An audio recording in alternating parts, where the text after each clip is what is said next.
మరో ముఖ్యమైన విషయం పొలిటికల్ అంశం ఇది. చంద్రబాబు రేవంత్ రెడ్డి భేటీని మీరు ఎట్లా చూస్తున్నారు తెలంగాణ ఉద్యమకారుడిగా? ఎటువైపు ఈ పరిణామాలు దారితీస్తున్నాయి అనుకుంటున్నారు? రెండు వర్షన్స్ వినిపిస్తున్నాయి.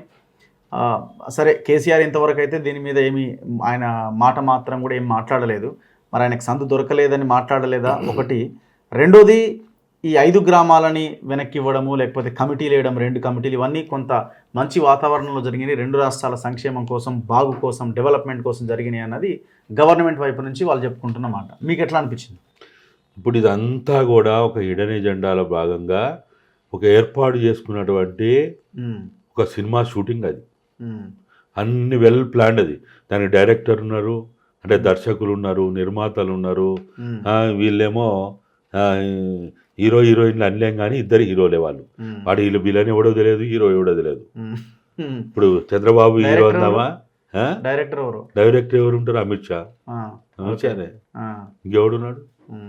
అమిత్ షా, మోడీలే ఉంటారు, ఇంకెవ్వరు ఉండరు. ఎందుకు? ఇప్పుడు ఇక్కడ కాంగ్రెస్, అక్కడ టీడీపీ, ఇక్కడ బీజేపీ. సరే, బీజేపీ టీడీపీ అంటే ఒకే కూటమిలో ఉన్నాయి, అది వేరే విషయం.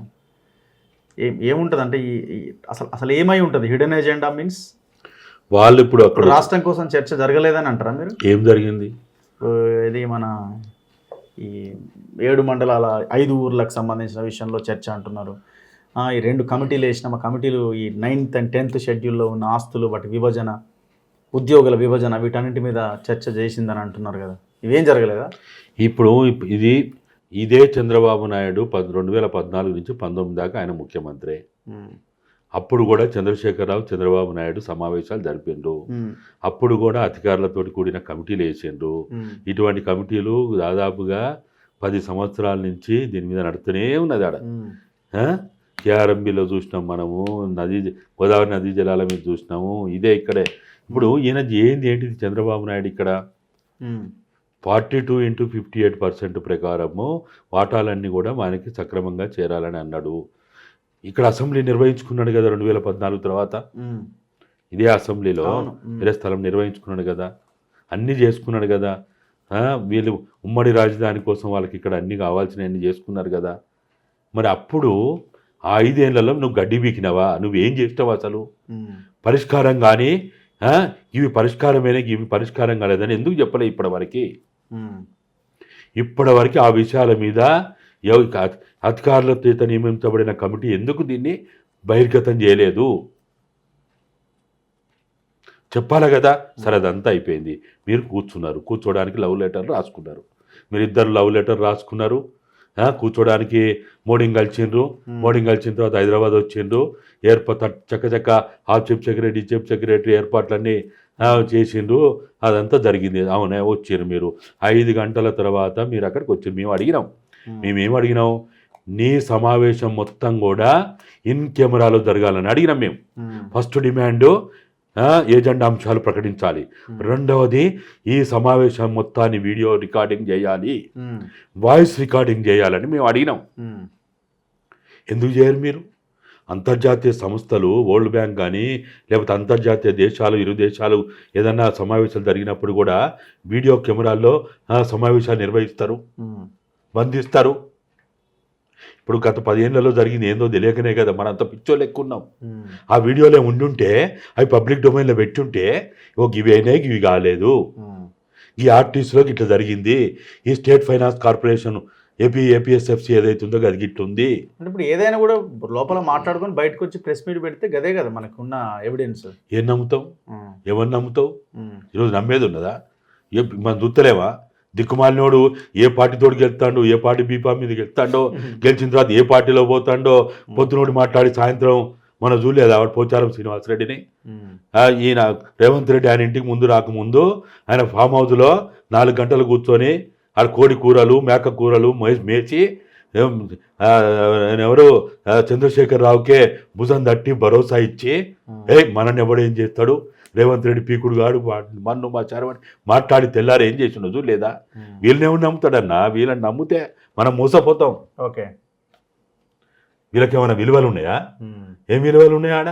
అవును, ఇదంతా జరిగింది, మాట్లాడింది మీరు, చర్చించింది మీరు, లవ్ లెటర్ రాసుకున్నది మీరు, ప్రెస్ కాన్ఫరెన్స్ ఎందుకు పెట్టిరుగా? మిగతా మంత్రులు ఎందుకు పెట్టించారు ఎరికేనా? దేనికి? ఈ బేకుగాళ్ళని వీళ్ళందరూ బేకుగాళ్ళు వెదవలు, వీళ్ళెందుకు మనకి పౌరాణాలారా మా ఇంట్లో పెద్ద జీతగాళ్ళ లెక్క పోయి ప్రెస్ కాన్ఫరెన్స్ పెట్టుకోపోండి అని వాళ్ళు పోయిన మంచిగా రూమ్లో కూర్చున్నారు, ముచ్చట పెట్టారు. ఆడేం జరిగింది వీళ్ళకి ఏం తెలుసు? ఓకే, ఆడేం జరిగింది వీళ్ళకి ఏం తెలుసు? వాళ్ళిద్దరు అయితే పెట్టాడమ్మా, నేనైతే చూడలేదు. లేదు మరి లేదు కదా. ఎందుకు పెట్టలేదు అయినా ఓకే. నేను దాదాపుగా అక్కడ జరిగిన వాళ్ళు గంట 45 నిమిషాలని కానీ ముత్తదే, గంట 40 కాదు, పాడు కాదు, అంతా కొడితే కనుక గంట 18 నిమిషాలే కూర్చున్నారు ఆడ. గంట 18 నిమిషాలు కూర్చున్న తర్వాత చంద్రబాబు నాయుడు మొత్తం గంట 18 నిమిషాల్లో ఎంత మాట్లాడిండు ఒకసారి చెప్పాలని చూద్దాం. రేవంత్ రెడ్డి ఎంత బాధాకరమైందంటే, మన తెలంగాణ అధికారులు మాట్లాడుతుంటే వాళ్ళని సంజాయిస్తున్నాడు, వాళ్ళని ఊకుంచడానికి ప్రయత్నం చేస్తాడు. ఎంత బాధాకరమైంది ఇది, ఎంత అవమానకరమైంది ఇది. ఇప్పుడు చంద్రబాబు నాయుడు కూడా అంటుండు కదా, నాకు ఈ 2 రాష్ట్రాలు 2 కళ్ళ లాంటి ఈ తెలంగాణ కూడా డెవలప్ అవ్వడం నాకు ఇంపార్టెంట్ అని అంటున్నాడు కదా.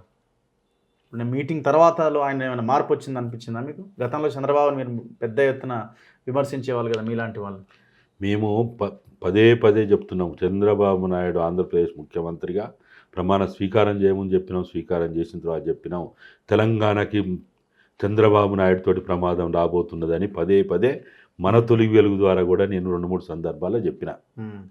ఇవాళ అదే జరుగుతున్నది. ఈ 2 కళ్ళ సిద్ధాంతం 2009 ముందు నుంచి వింటా ఉన్నాం మనం. 2009 ముందు నుంచి వింటున్నాం మనం. ఇప్పుడు ఏం జరగబోతుంది అన్నది మీ అనుమానం, మీ భయం, మీ ఆందోళన? వాళ్ళు చంద్రబాబు నాయుడు, నేను చెప్తున్నా, నాకున్న సమాచారం ప్రకారం చెప్తున్నా, రానున్న రోజుల్లో నెలకి వారం రోజులు హైదరాబాద్ కేంద్రంగా ఉండే ఆంధ్రప్రదేశ్ పరిపాలన చేయబోతున్నాడు. నెలకి వారం రోజులు ఇక్కడనే ఉంటాడు. ఏముంది అన్ని ఉన్నాయి, ఏం కావాలి ఆయనకి? ఏం లేవు, ఏది లేదు. అది అంటే ఈడికి వచ్చి ఈడ చేసిన ఆడ లోపలికి అవుతాడు కదా, ఆయనకు ఆ భయం కూడా. ఇప్పుడు మీరు అన్నారు కదా విభజన చట్ట ఒప్పంద హామీలు అన్నారు. విభజన చట్ట ఒప్పంద హామీలలో ఆంధ్రప్రదేశ్ రాష్ట్రానికి హైదరాబాదులో 3 భవనాలు కానీ అడగడానికి కానీ, లేకపోతే భవనాలు కాకపోతే వెంటనే ల్యాండ్ అలాట్ చేయండి, మేము ఢిల్లీ తరహాలో దేశ రాజధానులు ఎట్లయితే ఒక్కొక్క రాష్ట్రానికి భవన్లు ఉంటాయో మేము హైదరాబాద్లో ఆంధ్రప్రదేశ్ భవన్ కట్టుకుంటా అని అడిగే దమ్ము ఎక్కడి నుంచి వచ్చింది? అడిగే దమ్ము వాళ్ళకి ఎక్కడి నుంచి వచ్చింది? వాళ్ళకి హైదరాబాద్లో ఆంధ్రప్రదేశ్ భవన్ కట్టుకోవాలనా? ఎందుకు అవసరం అంటే, ఇక్కడ రేపు నీ అధికారులను పెడతావు, నీ స్టాఫ్ని పెడతావు, నీ బలగాలను పెట్టుకుంటావు, ఇక్కడ నీ పోలీసు వాళ్ళని పెట్టుకుంటావు, మొత్తం నీకు కావాల్సిన దాన్ని ఇక్కడ పెట్టుకొని హైదరాబాద్ ఏం చేయాలి తెచ్చుకుంటారు మీరు. వాళ్ళట రిక్వెస్ట్ పెట్టుకోవాలట, వీళ్ళు అలాట్ చేస్తారట. బుద్ధుందా వీళ్ళకేమన్నా? సిగ్గుందా వీళ్ళకేమన్నా? వీళ్ళేమన్నా తెలంగాణ బిడ్డలేనా? తెలంగాణ చీమునెత్తురుందా వీళ్ళకి? అంటే ఇక్కడ కూడా వాళ్ళ ఓటర్లు, సెటిలర్స్ వీళ్ళంతా ఉన్నారు కదా, వాళ్ళ పార్టీ కూడా ఉంది కదా, తెలంగాణ తెలుగుదేశం పార్టీ అని. అయితే ఆ కోణంలో వాళ్ళు ఆలోచిస్తున్నారేమో. ఏం ఆలోచిస్తావు? ఇప్పుడు ఏ రాష్ట్రం వాళ్ళు లేరు, అన్ని రాష్ట్రాల వాళ్ళు ఉన్నారు. మరి ఇక్కడ ఎక్కువ తక్కువ కేరళ వాళ్ళు ఉన్నారు, ఏ రాష్ట్రం వాళ్ళు లేరు. మరి వాళ్ళందరికీ ఇస్తావా? వాళ్ళందరూ కూడా ఇట్లా అడుగుతారు, వాళ్ళందరికీ ఇస్తావా? ఎక్కువ తక్కువలో ఇప్పుడు ఇక్కడ వాళ్ళు కూడా వేరే రాష్ట్రాల్లో ఉన్నారు. మన వాళ్ళు మా రాష్ట్రంలో గుజరాత్ ఎంతమంది లేరు? మస్తు మంది ఉన్నారు. కౌన్సిలర్లు అయినరు, సర్పంచ్లు అయినరు, కార్పొరేటర్లు అయినరు, ఎమ్మెల్యేలు కూడా అయినరు కదా. అయితే మరి కేసీఆర్ ఇంతవరకు దీని మీద ఒక రెస్పాన్స్, ఆయన తెలంగాణ సెంటిమెంట్ అంటుంటాడు కదా, మీలాంటి వాళ్ళ మాట్లాడుతున్నారు, అరుస్తున్నారు, మొత్తుకుంటున్నారు, కానీ ఆయన ఏం సౌండే లేదు కదా.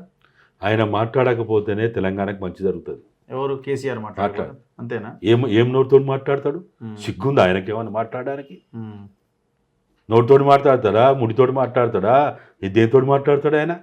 మాట్లాడడానికి ఆయన అర్హత ఏంటి? ఎక్కడిది అర్హత? మొత్తం నువ్వు ఎప్పుడైతే టీఆర్ఎస్ని బీఆర్ఎస్ చేసినావో అప్పుడే తెలంగాణకి ఆయనకి పేగుబంధం దిగిపోయింది. ఆయన తెలంగాణకి ఏమన్నా పెట్టాడు రైట్? ఆయన ఏమన్నా, ఆయన ఎవడు కొనికిసుకగాడు? ఆయన ఎవరు అసలు? ఇప్పుడు అసలు ఆయనకి ఏం అర్హత ఉంది? అంత సైలెంట్గా ఉన్నాడు ఎందుకు కేసీఆర్? ఏం మాట్లాడతాడు? ఇప్పుడు ఆయన ప్రధాన ప్రతిపక్ష నాయకుడు, శాసనసభ పక్ష నేత కదా బీఆర్ఎస్ నుంచి. 39 మంది ఎమ్మెల్యేలు ఉన్న పార్టీకి ఆయన లీడర్, ఎల్పీ లీడర్. ఎందుకు రెస్పాండ్ అవుతలేడు, మాట్లాడతలేడు? ఇప్పుడు అధికారంలో ఉన్నప్పుడు అంటే సరే అది వేరే, పవర్ ఉంది కాబట్టి ఏదో రకరకాలుగా మాట్లాడుకున్నాం, కానీ అపోజిషన్లో ఉన్నప్పుడు కూడా మాట్లాడతలేడు కదా. ఆయన ఇప్పుడు ఏది మాట్లాడినా ఆయన ప్రజలు పరిగణలోకి తీసుకోరు. వాళ్ళు మాట్లాడినామనుకో, ఆయన మాట్లాడడం వల్ల నా దృష్టిలో అయితే తెలంగాణకి నష్టమే. కేసీఆర్ మాట్లాడారు అంతే. ఎందుకంటే ప్రతి ఒక్కడు ఇప్పుడు మీలాంటి వాళ్ళు నాలాంటి వాడు మాట్లాడితే మననేమి ఏకలు పీకలు లాగి మాట్లాడేది ఏముండదు. పెద్ద పోటుగాడు మాట్లాడుతాడు, ఏమయ్యా అప్పుడు ఏం చేస్తావు, ఇప్పుడు ఏం చేస్తావు అని అంటారు. ఆయన మాట్లాడగానే ఏమంటారు? 10 ఏళ్ళు ఏం చేసినావు? ఇప్పుడు అదే జరుగుతుంది నిరుద్యోగుల విషయంలో కూడా అదే జరుగుతుంది. అరే వారు నిరుద్యోగులు అయిన వాళ్ళు అంటే చంద్రబాబు దగ్గరికి పోయి నిరుద్యోగులు పిటిషన్ ఇస్తేనేమో తప్పులేదట. ఈ రాష్ట్ర ప్రధాన ప్రతిపక్షమైనటువంటి బీఆర్ఎస్ పార్టీ వాళ్ళ దగ్గర పోతేనేమో తప్పట. తెలివి ఉందా ఎవడని మాట్లాడడానికి? ఆ మీడియా వాళ్ళు ఏం తెలివిని మాట్లాడతారు? వాడు ఏమైనా తెలివి ఉన్నవాడు మాట్లాడుతాడు? అది ఏం జర్నలిజం అది? చంద్రబాబు దగ్గర పోతే తప్పులేదట. వాళ్ళు నిన్న పోయి చంద్రబాబు కూడా ఇచ్చారు, వాళ్ళు రిప్రజెంటేషన్ ఇచ్చారు. అరే ప్రధానమంత్రికి ఇస్తారు, ఎవ్వరికి వెళ్ళి ఇస్తారు? నేను చూడు, ఆ రోజు గుజరాత్ ముఖ్యమంత్రి నరేంద్ర మోడీ తెలంగాణ కోసం పోయి ఢిల్లీలో ఆయనకి రిప్రజెంటేషన్ ఇచ్చిన 1998లో. ఓకే. ఆయన ఎవరైతే అండి, అరే మనకు న్యాయం కావాలనుకున్నప్పుడు మనం ఎవరి దగ్గరికైనా పోతాం. 33 పార్టీలతోటి ఈ రాష్ట్రంలో ఆ పార్టీ లేని ఒక సర్పంచ్ లేడు, ఒక ఎమ్మెల్యే లేడు, ఒక ఎంపీ లేడు, ఒక వార్డ్ నెంబర్ లేని పార్టీలకు కూడా పోయి మనం రిప్రజెంటేషన్ ఇచ్చి వాళ్ళతోటి లెటర్లు తీసుకున్నావా లేదా తెలంగాణ కోసం? పోవడం తప్పేందా అంటున్నా.